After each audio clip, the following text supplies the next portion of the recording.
किती राऊंड मारायचे आहेत 8 राऊंडला तुम्हाला जवळपास दीड मिनटाचा 1.5 मिनटामध्ये एक राऊंड तुमचं व्हायला पाहिजे.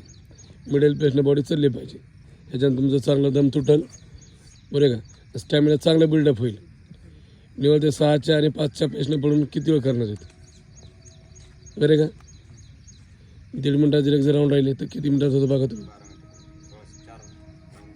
6 मिनटात 1600 मारायची सवय लागून जाते. 8 राऊंड थोडंसं जोर लावलं की 5.5 झालं.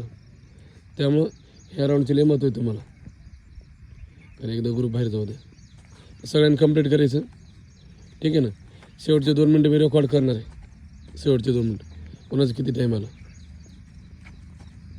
सॉरी मुलींना 6 मिनटं देऊत 12 मिनटं 6 राऊंड देत 12 मिनटं देऊत जमल ना. यांच्यामध्ये कवर करता येते. हा जे वाघिणीचा ग्रुप आहे का दमानं पळा आणि थोडं बाहेरून पळा. एकदम बेट दमानं एकदम स्लोली का बाई एकदम स्लोली.